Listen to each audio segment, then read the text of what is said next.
I went to a restaurant to meet my fiancé's parents for the first time, but what they did made me cancel the wedding. Welcome to the channel. Enjoy the video. Give it a like. Subscribe. Turn on notifications. Comment and share. Emma Carter's heart raced as she stepped into Le Ciel, New York's most exclusive restaurant. The crystal chandeliers sparkled overhead, casting a warm glow on the white linen tablecloths and the city's elite who dined there nightly. As a rising star in the culinary world, Emma was no stranger to upscale establishments, but tonight was different. Tonight, she wasn't here to critique the menu or network with fellow chefs. She was here to meet her fiancé's parents for the first time. Her fingers nervously toyed with the expensive engagement ring on her left hand, a 3-carat diamond that had cost Liam a small fortune. Emma still couldn't believe that in just a few months, she'd be marrying into one of New York's wealthiest families. The Andersons were old money, with a legacy that stretched back generations. Their name was synonymous with power, influence, and unimaginable wealth. As she waited, Emma's mind drifted to the whirlwind romance that had led her here. She'd met Liam Anderson 8 months ago at a charity gala where she'd been catering. He'd sought her out in the kitchen, praising her innovative take on classic French cuisine. One conversation led to another, and before she knew it, they were dating. Liam was everything Emma had ever dreamed of: handsome, charming, and successful. As a top lawyer at Anderson, Blackwell and Associates, he commanded respect in courtrooms and boardrooms alike. His tailored suits and luxury watches spoke of a man accustomed to the finer things in life, yet it was his kindness and genuine interest in her passion for cooking that had won Emma's heart. The sound of the maitre d's voice snapped Emma back to the present. "Mr. and Mrs. Anderson have arrived, Miss Carter. They're being escorted to your table now." Emma stood, smoothing down her designer dress, a gift from Liam that probably cost more than her monthly salary. She took a deep breath, trying to calm her nerves. This dinner wasn't just about meeting her future in-laws. It was about proving she belonged in their world of wealth and privilege. As Margaret and Thomas Anderson approached, Emma plastered on her most winning smile. Margaret was the picture of elegance in a Chanel suit, her silver hair perfectly coiffed. Thomas exuded an air of authority in his bespoke suit, his piercing blue eyes, so like Liam's, sizing Emma up. "Emma, darling," Margaret air-kissed both of Emma's cheeks. "How lovely to finally meet you. Liam has told us so much about you." "It's wonderful to meet you both," Emma replied, her voice steadier than she felt. "Liam speaks of you often. He's running a bit late, but should be here any minute." Thomas nodded, his expression unreadable. "Well, shall we sit? I hear the sommelier here is exceptional. Perhaps we should start with a bottle of Chateau Margaux while we wait for Liam." As they settled into their seats, Emma couldn't shake the feeling that she was being evaluated. Every move she made, every word she spoke, seemed to be under scrutiny. She silently thanked her years in high-end kitchens for teaching her how to navigate fancy place settings and wine lists. The conversation flowed smoothly at first, centered around safe topics like Emma's culinary career and the Andersons' recent vacation to their villa in the south of France. Emma found herself relaxing slightly, thinking that perhaps she had been overly anxious about this meeting. But then, as the waiter poured their second glass of $1,000 wine, Thomas leaned forward, his eyes gleaming with an intensity that made Emma's stomach clench. "So, Emma," he said, his tone deceptively casual, "Liam tells us you're quite the rising star in the culinary world. But I'm curious, how much do you know about our family's, shall we say, unique traditions?" Emma blinked, caught off guard. "Traditions?" she echoed, glancing at Margaret, who was suddenly very interested in her napkin. "I'm afraid Liam hasn't mentioned any specific traditions." Thomas exchanged a look with his wife, a silent communication that sent a chill down Emma's spine. "Well," he said slowly, "perhaps it's best we wait for Liam before we discuss this further. After all, family traditions are a delicate matter." The weight of unspoken words hung heavy in the air. Emma's mind raced. What traditions could be so important that they needed to be discussed at their very first meeting? And why hadn't Liam prepared her for this? As if summoned by her thoughts, Liam suddenly appeared at the table, looking impeccable in his designer suit, but slightly out of breath. "Sorry I'm late," he said, leaning down to kiss Emma's cheek before greeting his parents. "Traffic was a nightmare. I hope you haven't been waiting long." Emma forced a smile, but her eyes sought Liam's, silently pleading for explanation. The easy charm that usually radiated from him seemed strained, and there was a tightness around his eyes that she'd never seen before. "Not at all, son," Thomas replied, his tone jovial but his eyes sharp. "We were just about to discuss the family traditions with your lovely fiancée." Liam's face paled visibly, and he reached for his water glass with a slightly trembling hand. "Ah, yes, the traditions. Perhaps we could save that for dessert. I'm famished, and I hear the Dover sole here is exceptional."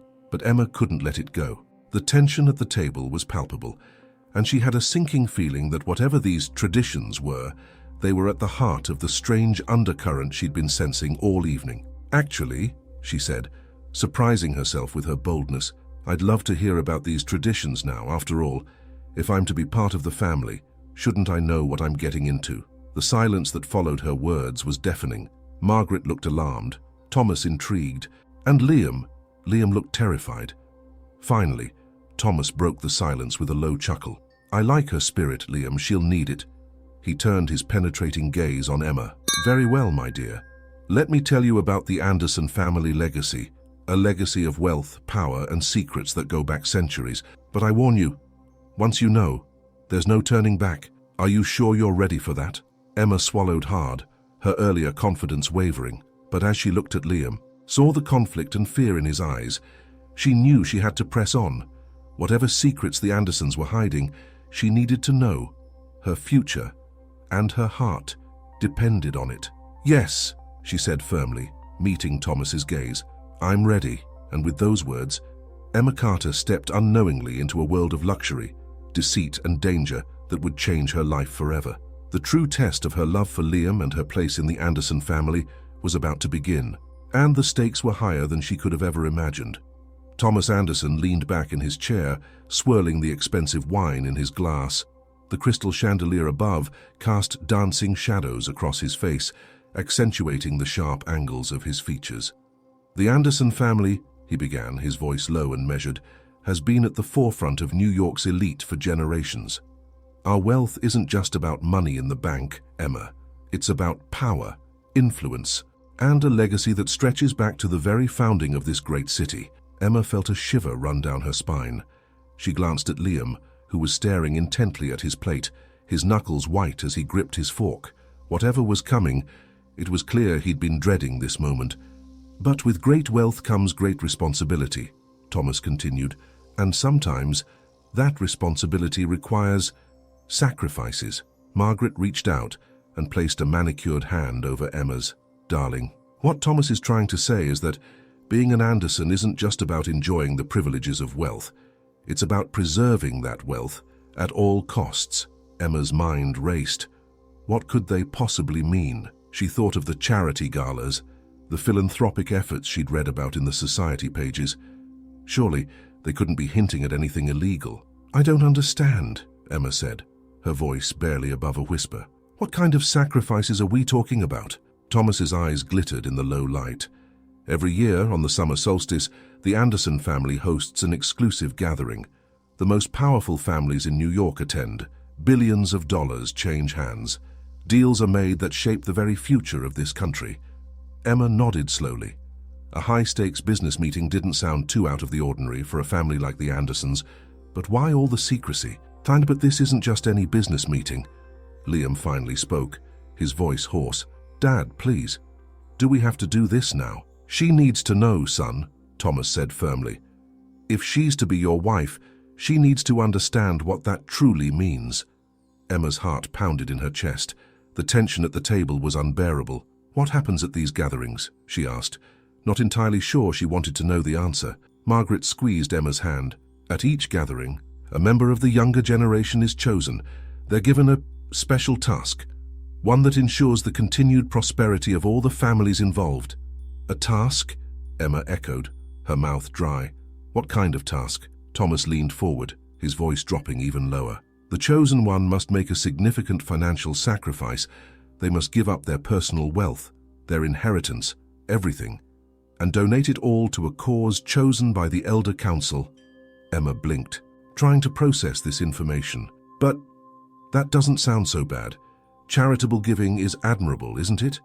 Liam let out a bitter laugh. It's not that simple, Emma. The cause isn't always charitable. Sometimes it's political, sometimes it's darker than that. And the sacrifice isn't just financial. The chosen one must leave their old life behind entirely. New identity, new location, no contact with family or friends. It's like dying, in a way. The weight of his words hit Emma like a physical blow.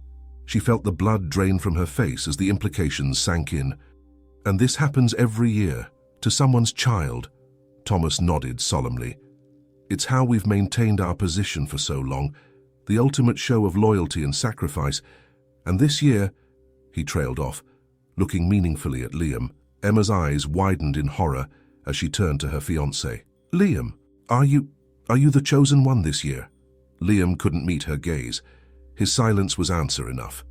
No, Emma breathed, shaking her head. No, absolutely not. I won't let you do this. There has to be another way. I'm afraid there isn't, Margaret said softly. The decision has been made. Liam knew this was a possibility when he proposed to you. It's why he was so hesitant to introduce you to us sooner. Emma's mind reeled. All those times Liam had seemed distant. All the secretive phone calls and late nights at the office. It all made sense now. He'd been preparing for this, knowing he might have to leave everything behind. But what about us? Emma asked, her voice breaking. Our wedding, our future together. Thomas cleared his throat. That's where you come in, Emma. We've been watching you closely. Your talent, your ambition, your quick rise in the culinary world. It's impressive. We believe you have what it takes to be a true Anderson. What are you saying? Emma asked, though she feared she already knew the answer. We're offering you a choice, Thomas said, his eyes boring into hers. You can walk away now. Leave Liam. Forget everything you've heard tonight. We'll ensure you're well compensated for your silence, of course. Or, Emma prompted, her heart in her throat. Or you can take Liam's place. The words hung in the air like a physical presence. Emma felt as if all the oxygen had been sucked out of the room. She looked at Liam, saw the anguish and guilt written across his face. Emma, no, Liam said, reaching for her hand. I can't let you do that. This is my burden to bear. But Emma's mind was already racing. She thought of her life before Liam, the long hours in hot kitchens, the struggle to make a name for herself in a cutthroat industry. She thought of her parents, working multiple jobs to put her through culinary school. She thought of the life she and Liam had planned together, the dreams they'd shared. If I were to do this, Emma said slowly, each word feeling like it was being torn from her, what would happen to Liam? Thomas's eyebrows shot up. Clearly surprised by her question. He would be free to live his life, to continue the Anderson legacy, to find someone else eventually. Emma felt as if she'd been slapped. The idea of Liam with someone else was like a knife to her heart, but if it meant he could be safe, happy, free from this insane family obligation. I need time, she said, her voice stronger than she felt. It's too much to process all at once. Of course, Margaret said smoothly, as if they were discussing nothing more serious than wedding flower arrangements. You have until the solstice to make your decision. That's 3 weeks from now. Emma nodded numbly. 3 weeks to decide whether to give up everything she'd ever known, everything she'd ever loved. 3 weeks to choose between her own life and Liam's. As the conversation shifted to more mundane topics, Emma felt as if she were underwater, every sound muffled and distorted. She went through the motions of finishing her meal, smiling and nodding at appropriate intervals, but her mind was elsewhere. Later, as Liam drove her home in his luxury sports car, the silence between them was deafening. The glittering New York skyline seemed to mock her, a stark reminder of the gilded cage she now found herself in. I'm so sorry, Emma, Liam finally said as they pulled up to her apartment building. I never wanted to drag you into this. I thought I could find a way out. Emma turned to look at him, really look at him. In that moment, she saw not the confident, high-successful lawyer she'd fallen in love with, but a scared little boy, crushed under the weight of his family's expectations. We'll figure this out, she said, surprising herself with the determination in her voice. Together, I'm not giving up on us that easily. As she stepped out of the car, Emma felt a resolve settle over her. She didn't know how, but she was going to find a way to beat the Andersons at their own game. Little did she know, Her decision to fight back was about to set in motion a chain of events that would shake New York's elite to its very core. The next morning, Emma woke with a start, her designer sheets damp with sweat. For a blissful moment, she thought the previous night had been nothing more than a nightmare. But as reality crashed back, she felt a weight settle on her chest. The Andersons' secret, the impossible choice before her, the ticking clock. It was all very real. She reached for her phone, half expecting to see a message from Liam. Instead, she found an email from an unfamiliar address. The subject line read, "The truth about the Andersons. Meet me at noon." Emma's heart raced. Could this be a trap? Or perhaps a lifeline? She debated for a moment before deciding she couldn't afford to ignore any potential source of information. She quickly replied with a simple, "Where?" Within minutes, she received a response. "The Bethesda Fountain in Central Park. Come alone." As Emma hurried through her morning routine, her mind whirled with possibilities. Who could have sent the email? Someone from another wealthy family affected by the Andersons' twisted tradition? A disgruntled former employee? Or was it a setup by the Andersons themselves, testing her loyalty? She opted for a casual outfit, designer jeans and a simple blouse, hoping to blend in with the tourists at the park. As she hailed a taxi, Emma's phone buzzed with a text from Liam. "Can we talk? I'll be at the office all day." Emma hesitated before replying, "Busy with work.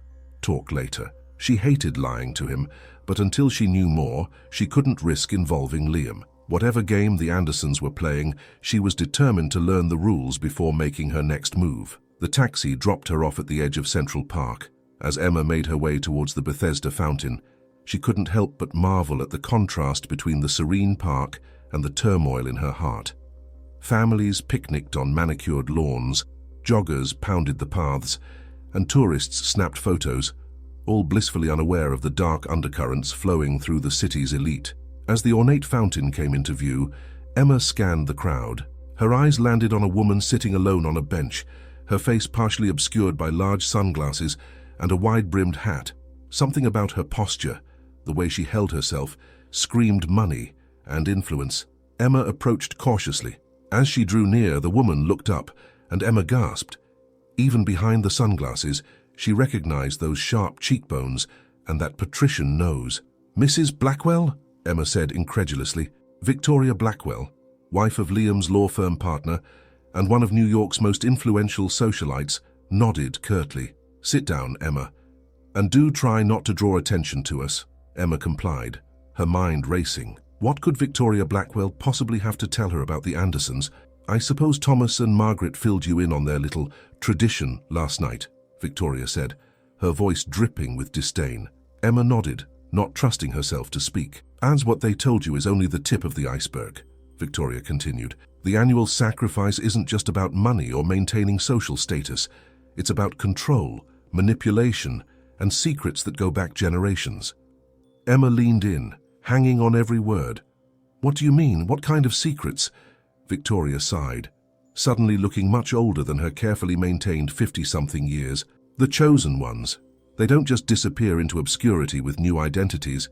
They're used, blackmailed, forced to do the dirty work for the families they left behind." Emma felt sick. "Dirty work? You mean illegal activities?" "Sometimes," Victoria nodded.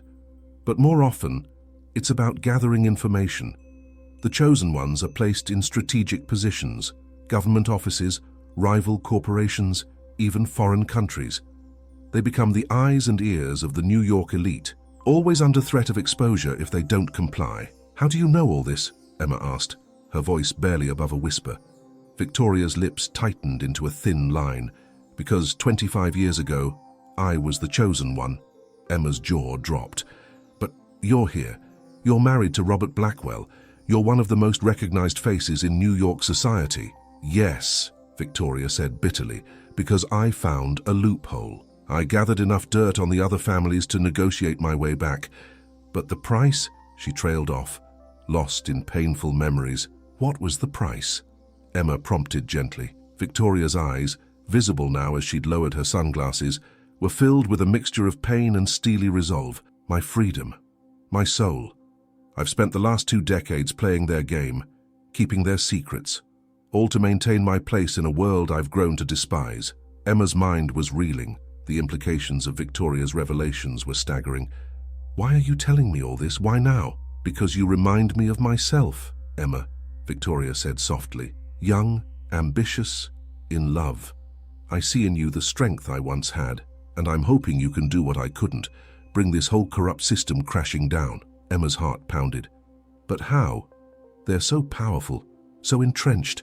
With this, Victoria interrupted, pressing a small USB drive into Emma's hand. Everything I've gathered over the years, financial records, emails, recordings, enough evidence to destroy the reputations of a dozen of New York's most powerful families, including the Andersons. Emma stared at the tiny device in her palm.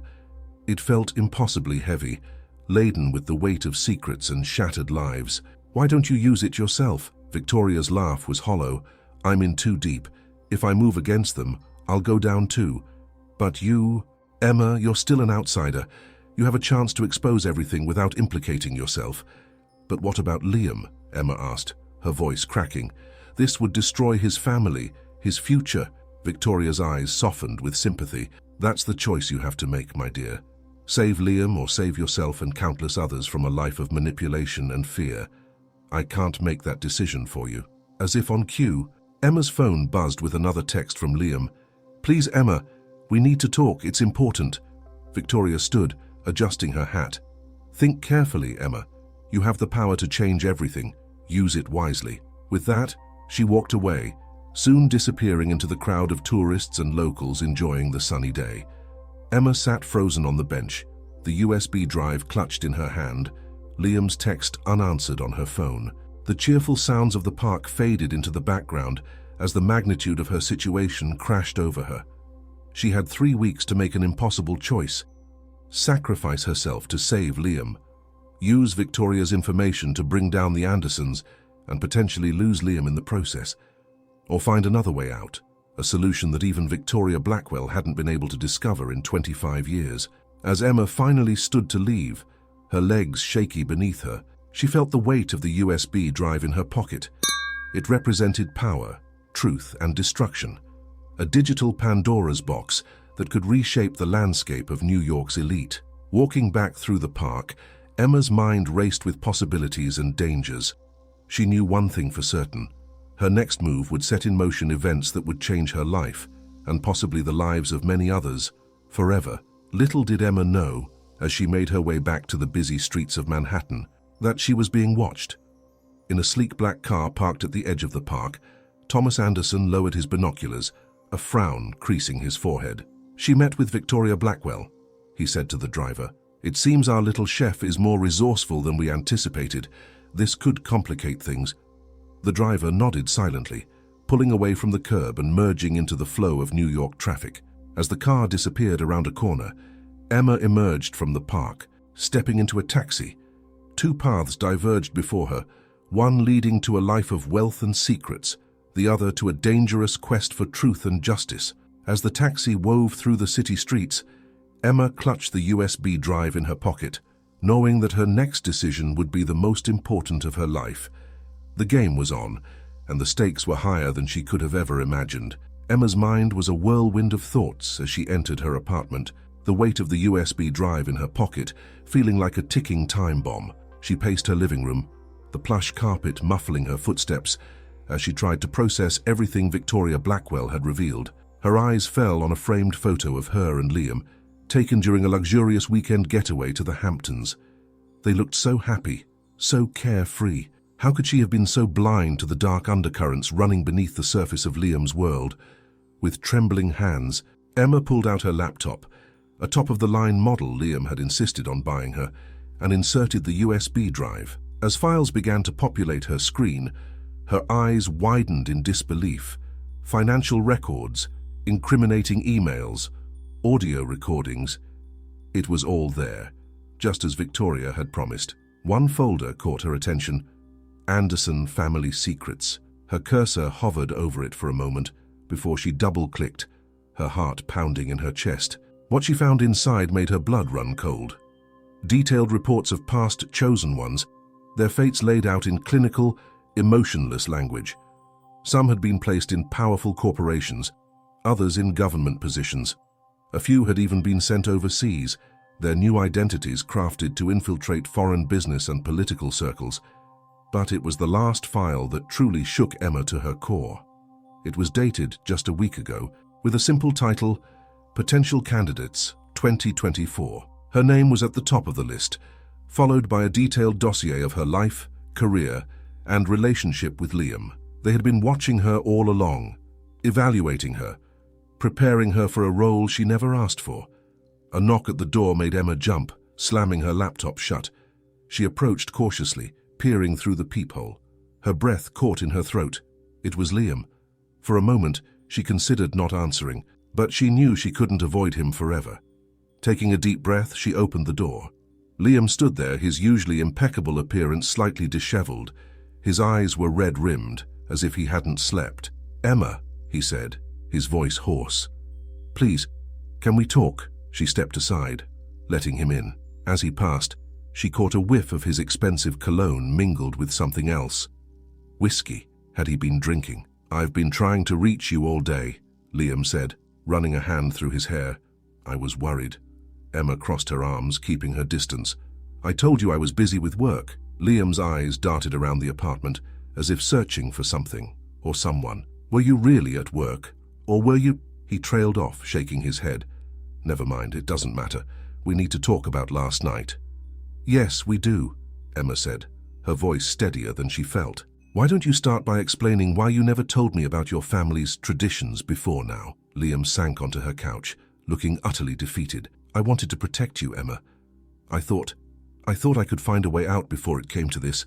"Protect me," Emma's voice rose, "by keeping me in the dark, by letting me walk into that dinner completely unprepared." "I'm sorry," Liam said, his voice barely above a whisper. "I never meant for any of this to happen." "I love you, Emma. I thought we could have a normal life together, away from all this insanity." Emma felt her resolve wavering. The man before her looked so broken, so far from the confident lawyer she'd fallen in love with. Part of her wanted to rush to him, to hold him and tell him everything would be all right. But the weight of the USB drive in her pocket held her back. The faces of all those chosen ones from Victoria's files flashed through her mind. How many lives had been destroyed by the Andersons? Secrets. "Liam," she said carefully, "what if I told you there might be a way out? A way to end all of this, not just for us, but for everyone?" Liam's head snapped up, hope and fear warring in his eyes. "What do you mean?" Emma took a deep breath. This was it, the moment of truth. "I met someone today, someone who knows about your family's secrets, someone who's given me proof of everything, the chosen ones, the blackmail, all of it." The color drained from Liam's face. "Emma, no, you don't understand how dangerous this is. Who did you meet? What did they tell you?" "Does it matter?" Emma shot back. "Is any of it not true?" Liam's silence was all the confirmation she needed. "We could expose everything," Emma pressed on. "End this cycle of manipulation and fear. We could be free, Liam, really free." For a moment, hope flickered in Liam's eyes. But then, just as quickly, it was replaced by a look of grim resignation. "It's not that simple, Emma. The people involved in this, they're not just wealthy, they're powerful, dangerous. If we move against them, we'd be putting ourselves in the crosshairs of some very scary people." "So we do nothing?" Emma asked incredulously. "We just accept that every year someone's life is going to be destroyed, that we'll spend the rest of our lives looking over our shoulders, wondering when it might be our turn." Liam stood, pacing the room. "You don't understand. This goes beyond just my family. There are people involved who could make us disappear without a trace. We'd be risking everything, our lives, our future together." Emma felt a chill run down her spine. "Are you saying your family would hurt us? Hurt me?" Liam's hesitation before answering told Emma everything she needed to know. "I need some air," she said abruptly, grabbing her purse. I can't talk about this right now." "Emma, wait!" Liam called after her, but she was already out the door. As she rushed down the stairs, tears blurring her vision, Emma's mind raced. She had hoped that Liam would be on her side, that together they could find a way to bring down this corrupt system. But now, she burst out onto the busy New York street, the early evening air doing little to clear her head. Without thinking, she began to walk, letting the flow of pedestrians carry her along. After a few blocks, Emma realized she was being followed. A quick glance over her shoulder confirmed her fears. A man in a dark suit, trying a little too hard to look casual as he matched her pace. Her heart pounding, Emma ducked into a crowded department store. She weaved through the aisles, using the racks of designer clothes as cover. As she emerged from the other side of the store, she spotted a subway entrance. Making a split-second decision, Emma descended the stairs, swiping her Metro card and slipping through the turnstile just as a train pulled into the station. She jumped aboard, the doors closing behind her seconds before her pursuer reached the platform. As the train pulled away, Emma allowed herself a moment of relief, but it was short-lived. She had escaped for now, but for how long? And more importantly, where could she go? She couldn't go back to her apartment. It wasn't safe. She couldn't go to Liam. She wasn't sure she could trust him anymore. As the train rumbled through the tunnels beneath New York City, Emma realized she was truly alone. Her hand brushed against her pocket, feeling the outline of the USB drive. In that moment, she made her decision. She couldn't run forever. It was time to fight back. Pulling out her phone, Emma typed out a quick message to an old friend from culinary school, someone she knew she could trust. "I need a place to stay. It's an emergency. Can't explain now, but I promise I will, please." As she waited for a response, Emma's mind raced with possibilities. She had the evidence. She had the truth. Now she just needed a plan. Little did she know, her actions had set in motion a chain of events that would shake the foundations of New York's elite. In a luxurious penthouse across town, Thomas Anderson's phone buzzed with a message.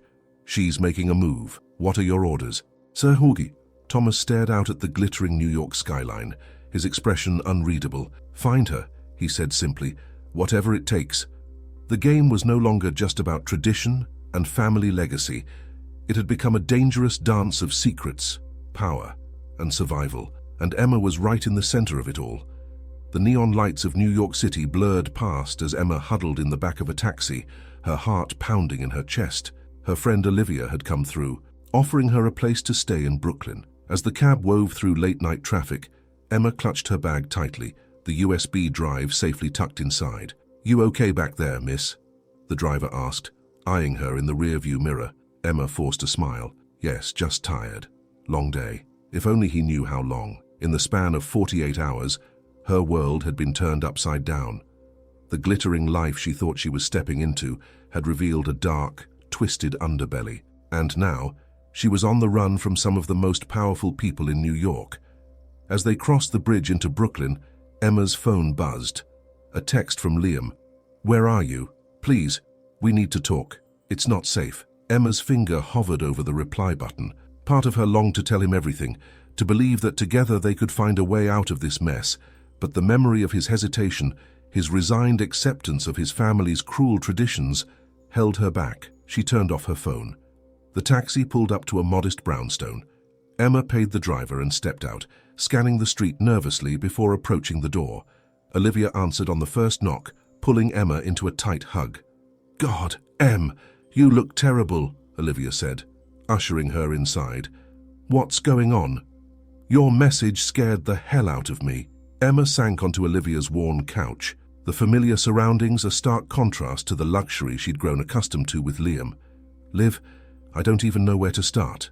I'm in trouble, big trouble." Over the next hour, Emma poured out the whole story. The Andersons' secret traditions, Victoria Blackwell's revelations, the USB drive full of incriminating evidence. Olivia listened in stunned silence, her eyes widening with each new detail. "Jesus, Em," Olivia breathed when Emma finally finished. "So this is like something out of a movie. What are you going to do?"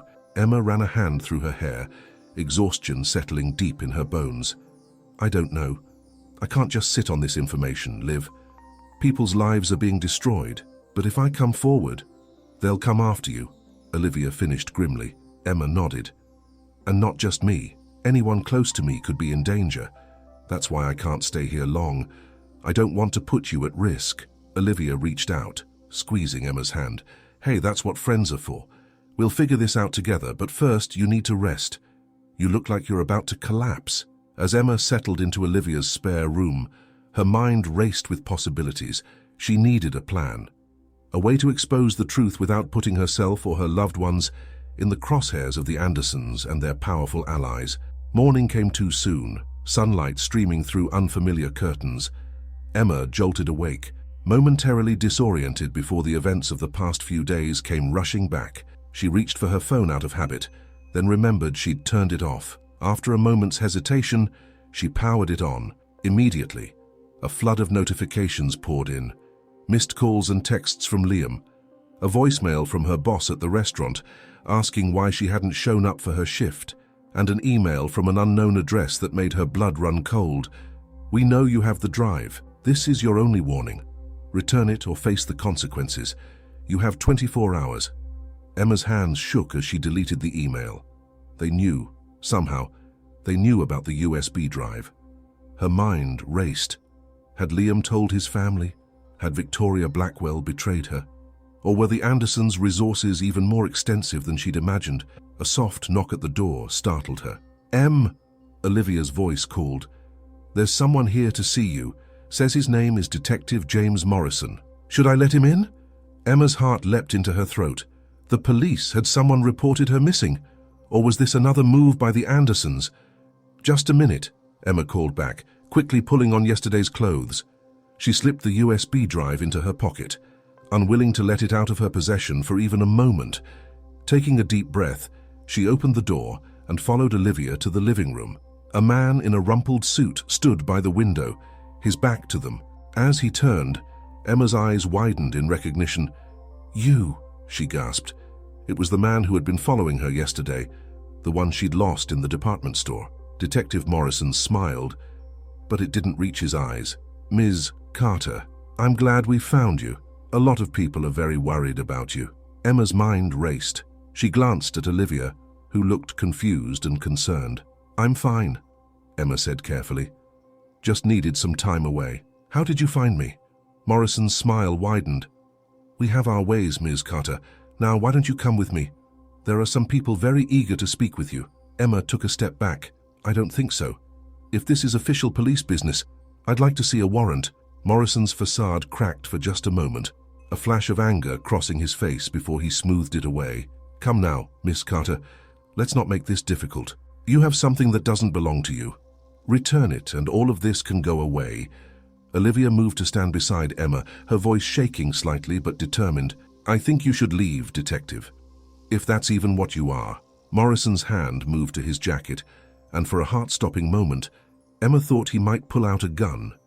Instead, he produced a business card, tossing it onto the coffee table. "Think carefully about your next move, Ms. Carter," he said, his voice low and menacing. "You're playing a game you don't understand with people you can't hope to beat. For your own sake, and the sake of those you care about, make the right choice."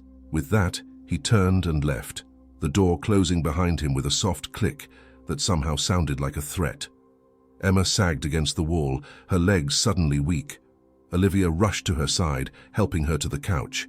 "Em, what the hell is going on?" Olivia demanded. "Who was that guy really? And what did he mean about you having something?" Emma pulled out the USB drive, staring at it as if it might explode in her hand. "This," she said softly, "this is what they want. It's evidence, Liv. Evidence of crimes that could bring down some of the most powerful families in New York." Olivia's eyes widened. "So what are you going to do?" Emma sat in silence for a long moment, weighing her options. She could give in, return the drive, and try to go back to her old life. But could she really live with herself, knowing what she knew? Could she marry Liam, become part of a family that destroyed lives to maintain their wealth and power? Or she could run, leave New York behind, and try to start a new life somewhere else. But how long before they found her? And could she really abandon everything and everyone she cared about? There was only one choice. Really, one way to end this once and for all. Emma stood, a new determination in her eyes. "I'm going to expose them, Liv, all of them. But I can't do it alone. I need help." Olivia nodded, a slow smile spreading across her face. "Well, lucky for you, I happen to know a guy who's pretty good with computers, and he owes me a favor." As Emma and Olivia began to plan across town, Thomas Anderson sat in his opulent office, a glass of scotch in his hand. His phone buzzed with a message from Morrison. "She's not cooperating. Your orders, grand, sir." Thomas stared out at the New York skyline, his empire laid out before him. For a moment, he saw not the glittering skyscrapers and bustling streets, but a house of cards trembling on the verge of collapse. He typed out a simple reply: "Take care of it. Whatever it takes." The stage was set. The final act was about to begin. And Emma Carter, a simple chef who had dared to dream of a life among the elite, now held the fate of New York's most powerful families in her hands. The clock was ticking. The game was reaching its endgame, and the stakes had never been higher. The next 24 hours passed in a blur of frantic activity. Olivia's friend, a brilliant but eccentric hacker named Zach, worked tirelessly to decrypt and organize the files on the USB drive. Emma, meanwhile, reached out to every journalist and law enforcement contact she could think of, careful to use burner phones and encrypted messaging apps. As the deadline set by the mysterious email approached, Emma felt a strange calm settle over her. There was no turning back now. Whatever happened, she was committed to seeing this through. "It's done," Zach announced, his eyes bloodshot from hours of staring at computer screens. "I've set up a dead man's switch.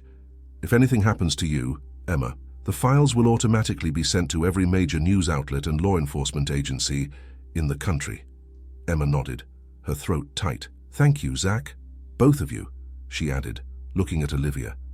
"I couldn't have done this without you." Olivia pulled her into a fierce hug. "Just be careful, okay? These people, they're dangerous." As Emma stepped out onto the Brooklyn street, the weight of the USB drive in her pocket felt like it could anchor her to the earth. She hailed a taxi, giving the driver an address in Manhattan. It was time to confront the Andersons on their own turf. The ride to the Anderson Tower seemed to take both an eternity and no time at all. Emma's mind raced with all the possible outcomes of this confrontation. Would they listen to reason? Would they try to silence her? Or would they simply laugh her out of the building, confident in their power and influence? As the taxi pulled up to the imposing glass and steel structure, Emma took a deep breath. This was it. The point of no return. The lobby was a marvel of modern architecture, all sleek lines and polished surfaces. Emma approached the reception desk, her heart pounding. "I'm here to see Thomas Anderson," she said, surprised at how steady her voice sounded. "Tell him Emma Carter is here. He'll want to see me." The receptionist looked skeptical, but made the call. After a moment, she nodded. "Top floor. The executive elevator is to your right." As Emma rode up to the penthouse office, she mentally rehearsed what she would say. But all her carefully prepared speeches flew out of her head the moment she stepped into Thomas Anderson's office. He was there, of course, seated behind a massive desk that probably cost more than Emma's entire apartment. But he wasn't alone. Liam was there too, looking pale and conflicted. And to Emma's shock, so was Victoria Blackwell. "Ah, Emma," Thomas said, his voice smooth as silk. "We've been expecting you. Please, have a seat." Emma remained standing. "I think I'll stay right here. Thanks. I assume you know why I'm here." Thomas leaned back in his chair, steepling his fingers. "You have something that belongs to us. We'd very much like it back." "It doesn't belong to you," Emma shot back. "It belongs to all the people whose lives you've ruined with your sick traditions and your games of power and control." Victoria stepped forward, her eyes pleading. "Emma, please, you don't understand what you're dealing with. Just give us the drive and we can forget this ever happened." Emma turned to her, anger flaring. "Forget. Like all those chosen ones, we're supposed to forget their lives, their families, everything they ever cared about." "I don't think so." "Emma," Liam said, speaking for the first time, "please, just listen." "No, you listen," Emma interrupted. "I've set up a dead man's switch. If anything happens to me, if I don't check in regularly, everything on that drive goes public. Every dirty secret, every illegal deal, every ruined life, all of it." The color drained from Thomas's face. For the first time, Emma saw a flicker of fear in his eyes. "You're bluffing," he said, but his voice lacked conviction. Emma pulled out her phone, showing them the screen. A timer was counting down, less than an hour left. "Want to bet your entire empire on that?" The room fell silent, the tension thick enough to cut with a knife. Emma could almost see the wheels turning in Thomas's head, calculating odds, weighing options. Finally, he spoke. "What do you want?" Emma took a deep breath. This was it. "I want it to stop. All of it. No more chosen ones. No more ruined lives. No more using people as pawns in your power games. You can't be serious, Thomas scoffed. You have no idea how the world really works, girl. The things we do, the sacrifices we make, they're necessary. They keep the wheels of industry turning, keep this city, this country running. No, Emma said firmly. They keep you rich and powerful. There's a difference. She turned to Liam, her heart aching at the conflict she saw in his eyes. Liam, please, this isn't right. You know it isn't. Help me end this. For a long moment, Liam said nothing. Then, slowly, he nodded. She's right, Dad. It has to stop. Thomas's face contorted with rage. You weak-willed fool, after everything I've done for you, everything I've built. Enough! Victoria's voice cut through the tension like a knife. It's over, Thomas. We've lost. Emma watched in amazement as Victoria Blackwell, the woman who had started all of this, walked over to Thomas's computer and began typing furiously. What are you doing? Thomas demanded. What I should have done years ago, Victoria replied, her voice thick with emotion. I'm sending out emails to all the families involved, confessing everything. It's time we face the consequences of our actions. As Victoria worked, Emma felt a hand slip into hers. She looked up to see Liam standing beside her, a mix of fear and hope in his eyes. I'm so sorry, Emma, he whispered, for everything. Can you ever forgive me? Emma squeezed his hand. We have a lot to talk about, but yes, I think I can. As sirens began to wail in the distance, growing closer by the second, Emma looked out over the New York skyline. The city seemed different now, as if a veil had been lifted. The glitter and glamour were still there, but now she could see the cracks, the shadows, the human cost of all that wealth and power. But she could also see hope for change, for justice, for a future where success didn't have to come at the expense of others. As the first police officers burst into the office, Emma turned to face whatever came next. She had done it. She had taken on the most powerful families in New York and won. The road ahead would be long and difficult, full of legal battles and public scrutiny. But for the first time in days, Emma felt truly free. The sun was setting over the city, painting the sky in brilliant shades of orange and pink. As Emma watched, she realized that this wasn't just the end of the Andersons' reign, it was the beginning of something new, a chance to rebuild, to create a world where wealth and power served the many, not just the few. She thought of all the lives that would be changed by what had happened here today, the past chosen ones, who might now have a chance at reclaiming their lives, the future generations who would grow up free from the shadow of this twisted tradition.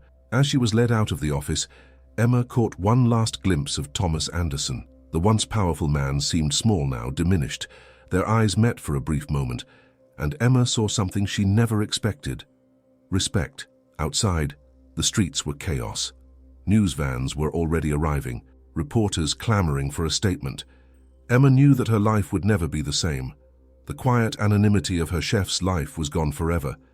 But as Liam's hand found hers once again, Emma realized she was okay with that. She had fought for what was right, had refused to be silenced or bought off. Whatever came next, she would face it with her head held high. As they descended in the elevator, leaving behind the penthouse suite that had been the seat of so much power and corruption, Emma felt a weight lift from her shoulders. The game was over. The truth was out, and in the end, it wasn't wealth or power or tradition that had won the day. It was courage. The courage to stand up, to speak out, to fight for what was right, no matter the cost. As they stepped out into the fading light of the New York evening, Emma took a deep breath of the city air. For the first time in what felt like forever, she smiled. The future was uncertain, but it was free. And that, she realized, was worth more than all the wealth in the world.